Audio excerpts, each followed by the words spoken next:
TV Telugu news ఛానల్కి స్వాగతం. కాకినాడలో ఈరోజు జిల్లా వైద్య ఆరోగ్య శాఖ అధికారి వారి కార్యాలయంలో జిల్లా వైద్య శాఖ అధికారి డాక్టర్ నరసింహనాయక్ ఆధ్వర్యంలో డాక్టర్ బిఆర్ అంబేద్కర్ 135వ జయంతి వేడుకలు ఘనంగా నిర్వహించారు. ఈ కార్యక్రమంలో జిల్లా ఇమ్యునేషన్ అధికారి doctor Subbaraju, programme officer RBSK doctor ప్రభాకర్లు పాల్గొన్నారు. ఈ కార్యక్రమంలో డెమో రాజు, జిల్లా మలేరియా అధికారి డాక్టర్ విల్సన్తో పాటు S16 అసోసియేషన్ అధ్యక్షుడు నక్కా రమేష్, వారి సిబ్బంది మరియు జిల్లాలో ఉన్న వివిధ వైద్యాధికారులు పాల్గొన్నారు. ఈ కార్యక్రమంలో డిఎంఎన్హెచ్ఓ సిబ్బంది పెద్ద ఎత్తున పాల్గొని ఈ కార్యక్రమాన్ని జయప్రదం చేశారు. ఈ సందర్భంగా వక్తలు మాట్లాడుతూ డాక్టర్ బిఆర్ అంబేద్కర్ దేశానికి రాజ్యాంగ నిర్మాతనే కాకుండా సమాజ స్థాపన కోసం తాను రిజర్వేషన్లను ప్రకటించి ఈరోజు మనమందరూ అన్ని రంగాల్లో కూడా అభివృద్ధి చెందేందుకు అవకాశం కల్పించాలని వారి సేవలను శ్లాఘించారు. ఈ సందర్భంగా వక్తలు మాట్లాడుతూ వారు నడిచిన బాటలో మనమందరూ నడవాలని హితవు పలికారు.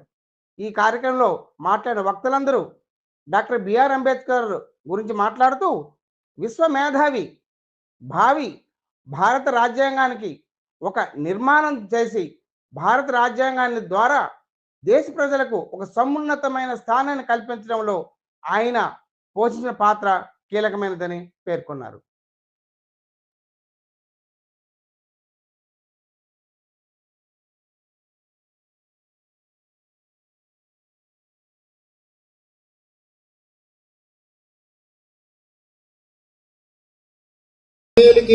డాక్టర్ బిఆర్ అంబేద్కర్ గారికి మరి మన జిల్లా వైద్య ఆరోగ్య శాఖ అధికారి గారు అలాగే ఉన్నత అధికారులు కూడా మరి యొక్క పూలమాలతో అలంకరిస్తున్న సందర్భాన్న డాక్టర్ బిఆర్ అంబేద్కర్ గారికి మనం ఈ విధంగా మరి యొక్క పుట్టినరోజు శుభాకాంక్షలు తెలియజేసుకుంటూ ఎంతో నిష్ఠతో మరి ఇక్కడ ఆచరిస్తున్నటువంటి వచ్చిన ప్రతి ఒక్కరికి కూడా పేరు పేరున మరి ధన్యవాదాలు తెలియజేసుకుంటూ మరి యొక్క సభను ఉద్దేశించి మరి డిఎంఎన్హెచ్ఓ గారు మాట్లాడవలసిందిగా కోరుతున్నాం. నమస్కారం. ఈరోజు ఏప్రిల్ 14 డాక్టర్ భీమ్రావ్ బాబా సాహెబ్ అంబేద్కర్ గారు పుట్టినరోజు. 1891లో అంబేద్కర్ గారు జన్మించారు. జన్మించిన తర్వాత ఎన్నో కష్టాలు అనుభవించి జీవితాన్ని కాసి ఒడబోసి భారత దేశ అభ్యున్నతి గురించి మరి అహర్నిశలు కష్టపడిన వ్యక్తి. అలాంటి వ్యక్తిని మనం ఈరోజు స్మరించుకోవడం ఎంతో గర్వంగా ఫీల్ అవుతా ఉన్నాం. అంబేద్కర్ గారు మరి చదువుకునే రోజుల్లో ఎన్నో కష్టాలు పడ్డారు. అంటరానితనం, స్కూల్లో బయట కూర్చోబెట్టారు, స్కూల్లో కూడా రానివ్వలేదు. అలాంటి పరిస్థితుల నుంచి మరి ఈరోజు మీరందరూ చూస్తూ ఉన్నారు, మానవులందరూ సమానమే. కులం అనేది మనం పెట్టుకునేది, దాన్ని క్రైటీరియా తీసుకోకూడదు, దాన్ని రూపుమాపాలని మరి ఈరోజు అట్టడుగు వర్గాల్లో యొక్క అభ్యున్నతి గురించి కృషి చేసి మరి అటువంటి అట్టడుగునున్నటువంటి ప్రజల గురించి అహర్నిశలు కష్టపడి మరి ఎన్నో పోరాటాలు చేసి మరి రిజర్వేషన్లు తీసుకొచ్చి వారి అభ్యున్నతికి ఎంతో కృషి చేసి ఈరోజు ఆ ఫలాలు అనుభవిస్తున్నామంటే సార్ యొక్క కృషి ఫలితమేనని సభాముఖంగా నేను తెలియపరుచుకుంటా ఉన్నాను. ముఖ్యంగా మరి అట్టడుగు ప్రజల గురించి కాకుండా దేశంలో ప్రజలందరూ కూడా సుఖ సంతోషంతో ఉండాలి అని చెప్పేసి స్త్రీలు ఆ రోజు మరి స్త్రీలకి ఎంతో గౌరవం లేకుండా చూస్తూ ఉండేవాళ్ళు. మరి ఓటు హక్కు కూడా ఉండేది కాదు. మరి 1939లో 39 అనుకుంటున్నాం. 39లో మరి బాబాసాహెబ్ గారి అంబేద్కర్ కృషి ఫలితంగా మరి మహిళలకు ఓటు హక్కు కల్పించడం జరిగింది. అలానే సతీ సహగమనాలు, అలానే పురుషులతో సమానంగా చదువుకునే హక్కు, మాట్లాడే హక్కు, బయటికి తిరగడానికి మరి ఇలాంటి హక్కులన్నీ కూడా పొందుపరిచి మరి రాజ్యాంగాన్ని నిర్మించి భారతదేశ నవ నిర్మాణానికి కృషి చేసిన మహా వ్యక్తిగా మరి బాబాసాహెబ్ అంబేద్కర్ గారు ఈరోజు దేశంలో అలానే ప్రపంచంలో కీర్తి ప్రతిష్టలు పొందుతూ ఉన్నారు. మన రాజ్యాంగం చూసుకుంటా ఉంటే తెలుస్తుంది వారి యొక్క మేధావితనం. ఎన్ని డిగ్రీలు చదువుకున్నారు, ఎన్ని దేశాలు వెళ్లారు, ఎంతమంది చేత పొగడింపబడ్డారు. మరి అలాంటి వ్యక్తికి మన దేశంలో మరి సరైన గౌరవం దక్కుతుందా అంటే ఇంకా క్వశ్చన్ మార్క్. ప్రపంచ దేశాలన్నీ కూడా పొగుడుతూ ఉన్నాయి వారి యొక్క కీర్తి ప్రతిష్ట, వారి యొక్క నాలెడ్జి. మరి ఈ భారతదేశం యొక్క మరి రాజ్యాంగ రచనలో వారి యొక్క కీలక పాత్ర, వారి యొక్క అడుగుజాడల్లో మరి ఈ ప్రజలు నడుస్తున్న తీరు, దాంతో ఈ దేశం అభివృద్ధి చెందుతున్న తీరు చూస్తూ ఉంటే వారి యొక్క మహాశక్తి, గొప్ప వ్యక్తి. మరి అంతటి శక్తిని మరి ఈరోజు మనం స్ఫూర్తించుకోవడం అనేది నిజంగా మన యొక్క గర్వకారణము. మరి ఈ మహా వ్యక్తి యొక్క అడుగుజాడల్లో మనందరం కూడా దేశాన్ని ప్రగతి పదంలో నడిపించడానికి వారి యొక్క అడుగుజాడల్లో నడిచి మన వంతు కృషిగా మనం కూడా మనకు చేతనైన పని లేకపోతే మనకు చేతనైన సహాయం చేసుకుంటూ ఈ దేశాన్ని అందరూ కూడా ముందుకు నడిపిస్తారని సభాముఖంగా కోరుకుంటూ నాకు ఈ అవకాశం ఇచ్చినందుకు ధన్యవాదాలు తెలుపుకుంటా ఉన్నాను. బిఆర్ అంబేద్కర్ గారు మన భారతరత్న బిరుదాంకితులు. ఆయన మహాజ్ఞాని.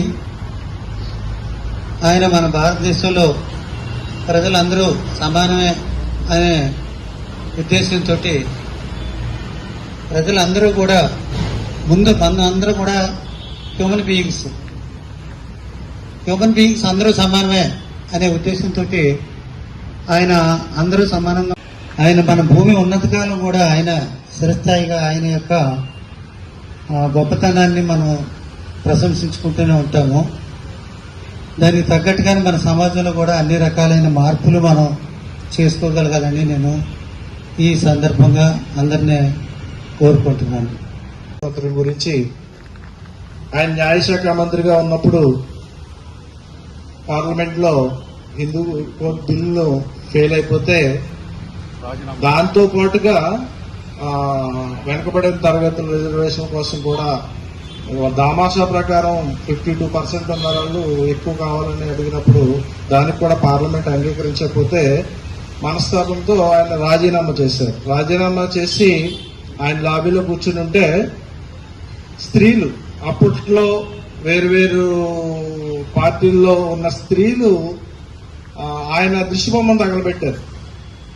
ఈయన ఎవరి కోసం అయితే పోరాటం చేశారో ఆ స్త్రీలే దిష్టిబొమ్మను తగలబెడితే అప్పుడు ఇంగ్లాండ్కి చెందినటువంటి ఒక రిపోర్టర్ అడుగుతుంది, ఏంటండి మీరేమో ఇక్కడ భారతదేశంలో స్త్రీలకు హక్కులు కావాలి, సమాన హక్కు కావాలని మీరేమో బిల్లు పెట్టి ఫెయిల్ అయిందని మీరేమో రాజీనామా చేశారు, అదే స్త్రీలు అక్కడ బయట మీ దిష్టిబొమ్మలు దగ్ధం చేస్తున్నారు ఏంటి అని అడిగితే ఆయన ఒకటే మాట చెప్పారు, ఏం పర్వాలేదమ్మా, రేపు ఇక్కడ ఎవరైతే ఈ దిష్టిబొమ్మలు తగలబెట్టారో వీళ్ళ మనవరాల్లో ఖచ్చితంగా దీని గురించి తెలుసుకుని నేను ఎందుకు చేశాను, నేను చేసిన పని ఏంటనేది వాళ్ళ మనవరాలు తెలుసుకుంటారన్నారు.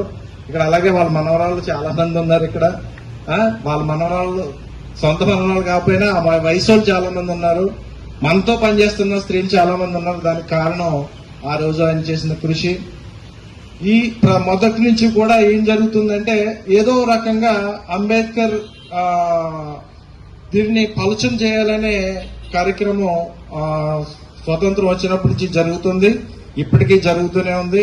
అలా చేసిన ప్రతిసారి కూడా మరింత ఆయన ఔన్నత్యం పైకి వెళ్తుంది. ఎందుకంటే ఏం జరిగిందో తెలుసుకోవాలని ఆయన గురించి చదవడం మొదలు పెడుతున్నారు కొంతమంది యువకులు, విద్యార్థులు చదవటం. నిజమా, వీళ్ళు చెప్పింది నిజమా అని చదవటం మొదలు పెట్టినప్పుడు ఏదైతే ఇప్పటి వరకు మనం తెలుసుకున్న దానికన్నా గొప్ప విషయాలు ఇంకా తెలుస్తూనే ఉన్నాయి. ఆ సందర్భంగా అందరికీ మొదటగా డాక్టర్ బిఆర్ అంబేద్కర్ జయంతి శుభాకాంక్షలు అండి. సార్ చెప్పినట్టు ఆయన నుంచి మనం చాలా నేర్చుకోవాలండి. ఈరోజు మనం ఇలా ఉన్నాము, మనల్ని ఆదర్శంగా తీసుకొని చాలా దేశాలు ఉన్నాయంటే అది ఆయన రాసిన రాజ్యాంగం అండి. ఈరోజు అందరికీ ఒక సమాన న్యాయం జరుగుతోంది, సమానమైన హక్కులు దొరుకుతున్నాయి, అందరూ సమానమే అన్న దాన్ని ఆయన వెలుగులోకి తీసుకొచ్చిందండి. అండ్ ఈరోజు మనం ఈ డిగ్నిటీ ఎనీ సెక్షన్లో కానివ్వండి, ఈ డిగ్నిటీ మనం అనుభవిస్తున్నామంటే కేవలం బిఆర్ అంబేద్కర్ సార్ రాసిన రాజ్యాంగం అండి. దాన్ని మనం ఎప్పుడు అప్హోల్డ్ చేయాలి.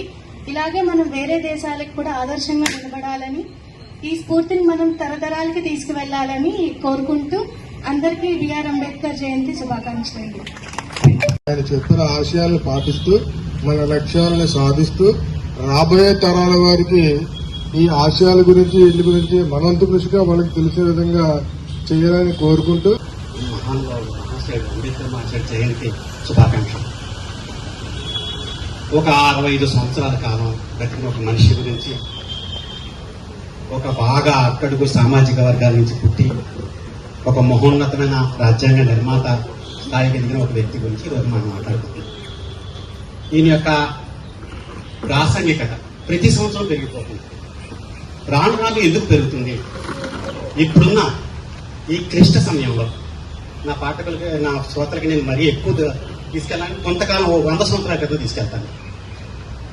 ఒక 100 సంవత్సరాల క్రితం లిఖించబడిన 2005 సంవత్సరాల భారతదేశ చరిత్ర, అలిఖితంగా ఉన్న ఒక 2005 సంవత్సరాల భారతదేశ చరిత్ర చూసిన భారతదేశ చరిత్రలో అంబేద్కర్ గారు వచ్చేదాకా ఒక ఆవిష్కరణ జరగలేదు.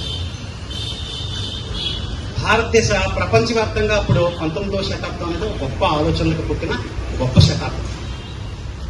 ఆ శతాబ్దంలో జరిగిన పరిశోధనలు ఈ భూమి మీద మానవులు పుట్టి 50 లక్షల సంవత్సరాలు అవుతుందంటారు, గ్రామాలు పుట్టి 5,000 సంవత్సరాలు అవుతుందంటారు, ఈ ప్రజాస్వామ్యం పుట్టి 200-300 సంవత్సరాలు దాటి ఈ ఇన్ని సంవత్సరాల కాలంలో కూడా అంతవరకు జరిగిన ఆవర్షణాన్ని అప్పుడే జరిగింది. ఈ సమాజం అంతా కూడా మార్గన్ అన్న మహానుభావుడు కలిసి ఈ మొత్తం సామాజిక వ్యవస్థలన్నీ కూడా ఇష్టం వచ్చినట్టు ఏమీ పెరగట్లేదు. ఇవన్నీ ఒక క్రమ పద్ధతిలో ప్రపంచవ్యాప్తంగా విస్తృత. మరి ఆయన చేసిన త్యాగాలు 1-2 కాదు, మరి ఆయన త్యాగాల్లో 2-3 చెప్పి నేను నా మాటలు ముగిస్తాను. ఆయన మన కోసం ఈ భారతదేశానికి అనుకో కన్న బిడ్డలను వదిలేసుకున్నాడు, చనిపోయారు తెలుసా. డాక్టర్ అంబేద్కర్ మహాసభలో ఉన్నప్పుడు అంబేద్కర్ చెవిలోకి వెళ్ళి, అయ్యా నీ కుమారుడు చనిపోయాడు అని చెప్తే, ఆహా అలాగా, అయితే నాకు నా కుమారుడు చనిపోతే నేను రాసే దాని ద్వారా అనేక మంది కుమారులు నాకు ఏర్పడతారని చెప్పేసి బుద్ధి బిడ్డ కూడా చనిపోతే కూడా వెళ్లకుండా నీ రాజ్యాంగాన్ని రాయడానికి సిద్ధపడి అక్కడ కూర్చున్న మహనీయుడు డాక్టర్ బిఆర్ అంబేద్కర్ అని చెప్పడంలో ఏమాత్రం సందేహం లేదు. అదే రీతిగా మరి ఆయన ఎక్కడో లండన్ లో ఉండి, అంటే ఆయన న్యాయశాఖకి రాజీనామా చేశారని చెప్పారు ఇందాక. ఎందుకంటే ఆయన అనుకున్న రీతిగా న్యాయం జరుగుతలేదు, ఈ పెత్తందారులు ఏం చేస్తున్నారంటే సాగనివ్వడం లేదు అని చెప్పేసి కొన్ని రోజులు పక్కనుంటే అంబేద్కర్ ని పిలవండి అని చెప్పేసి సాంకేతికాలు పంపిన సందర్భాలు అనేకమే ఉన్నాయి. ఆ సందర్భాల్లో చూస్తే న్యాయశాఖ మంత్రిగా చేసినప్పుడు విద్యాశాఖలో ఆయన అనిపించిన అనుభూతి నుంచే మరి స్కూల్లో బయటికి కూర్చోబెట్టిన కాడి నుంచే ఆయన హృదయంలోని అది నాటుకుపోయింది, దీన్ని నిర్మూలన చేయాలనే ఉద్దేశంతో. కనుక ఆ రీతిగా మరి ఆయన విద్యావంతుడయ్యి మరి భారతదేశానికి దిక్చూచిగా నిలబడిన డాక్టర్ బిఆర్ అంబేద్కర్. మరి మరొక విషయం ఏంటంటే, మరి అంత మంత్రిగా చేసిన వారు ఈ రోజుల్లో ఎన్ని ఉంటాయండి? కోట్లు సంపాదించుకుంటారు, లక్షలు సంపాదించుకుంటారు. కానీ ఆ రోజు మరి డాక్టర్ బిఆర్ అంబేద్కర్ భార్య విషయం మీరు తెలిస్తే ప్రతి ఒక్కరూ కంట నీరు పెట్టుకోవాల్సిన పరిస్థితి ఉంది. ఏంటంటే ఆయన లండన్ లో మహాసభ ముగించుకుని వస్తుంటే ఆయనకు స్వాగతం పలకడానికి ఆ రేవు దగ్గరికి వెళ్తే మరి జన సమూహాల్లో చూసి మరి కోటు వేసుకున్న మహిళ కనబడుతుందట. కోర్టు వేసుకున్నారంటే ఆయన అనుకున్నారంట, ఆహా నా వాళ్ళు కూడా కోర్టులు వేసుకుని నన్ను ఆహ్వానిస్తాకు వచ్చారు అని చెప్పేసి అనుకుని దగ్గరికి వచ్చేసరికంట, తీరా దగ్గరికి వచ్చారంట ఎవరనంటే డాక్టర్ బిఆర్ అంబేద్కర్ సతీమణి. ఆశ్చర్యపోయాడట, ఏంటి ఇది కోట్ వేసుకుని వచ్చింది ఈవిడి అని చెప్పి ఆశ్చర్యపోతే మరి దగ్గరికి వచ్చిన తర్వాత కౌగులించుకొని మరి అందరూ సాగనంపి ఇంటికి వెళ్ళిన తర్వాత జరిగింది ఏంటో తెలుసా మిత్రులారా?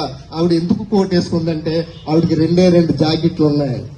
ఒక జాకెట్ వెనకాల చిరిగిపోయింది కనుక ఆ జాకెట్ వేసుకుని చిరిగిపోయిన జాకెట్ కప్పుకోవడానికి వేసుకుంది కప్ప కోటు, మరొకలా కాదు. అంత త్యాగమూర్తులు వాళ్ళు.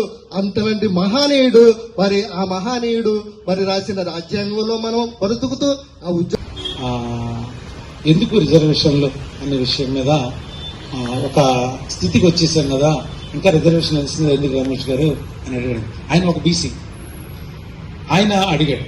ఆయన అడిగితే అసలు రిజర్వేషన్లు ఎందుకు వచ్చినాయి అనుకుంటున్నారు మీరు అని అడిగారు. రిజర్వేషన్లు అంటే ఆర్థికపరమైనటువంటి పరిస్థితుల దృష్ట్యా పేదలకి చెందాలని ఉద్దేశంతో వచ్చినాయండి అంటే అని అన్న చాలా తప్పండి. భారత రాజ్యాంగంలో అంబేద్కర్ కల్పించింది అందుకు కాదు. ఎవరైతే అంటరానితనానికి గురయ్యారో, ఎవరైతే దళితులుగా లేదా గిరిజనులుగా సమాజానికి దూరంగా విసిరివేయబడ్డారో, చదువుకునే అర్హత లేకుండా పోయారు, వారి కొరకు రిజర్వేషన్ అనేది, అంతరానితనంతో బాధపడిన వారి కొరకనే రిజర్వేషన్ ప్రతిపాదించడం జరిగింది. తర్వాత సమాజం పెరుగుతున్న కొద్దీ అన్ని కులాల వారికి కూడా రిజర్వేషన్ వచ్చింది. వారి వారి స్థాయిలో ఓసీకి కూడా ఒక రిజర్వేషన్ ఉంది, ఈబీసీ అనే రిజర్వేషన్ ఉంది, బీసీ అనే రిజర్వేషన్, అన్ని రిజర్వేషన్లు కల్పించారు. రిజర్వేషన్ అనేది ఆ కులాన్ని బట్టి లేదా ఆర్థిక పరిస్థితులను బట్టి రాలేదండి, అంటరానితనాన్ని బట్టి ఇచ్చారు అని చెప్పడం జరిగింది. అయితే రిజర్వేషన్ అనేది టార్గెట్ చేస్తూ ఉంటారు ఎక్కువ. రిజర్వేషన్లు అనేవి అన్ని కులాల్లోనూ ఉన్నాయి వారి వారికి తగ్గట్టుగా.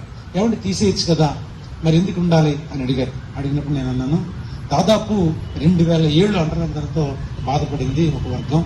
వాళ్ళ ఆ బానిస డిఎన్ఏ ఉండిపోయింది దాంట్లో. ఆ రోజున 4 కులాలు ఉన్నాయి. 4 కులాలు నేను మళ్ళీ పేర్లు ఉచ్చరించను, కానీ ఆ 3 కులాలు తప్ప మిగతా వాళ్ళందరూ కూడా శూద్రులుగా ఉన్నారు. తర్వాత అనేక కులాలుగా విభజించారు. ఈ శూద్రుల్లో కూడా నేను పెద్ద శూద్రుడు, నేను చిన్న శూద్రుడు అంటూ ఒకరికొకరు ద్వేషించారు.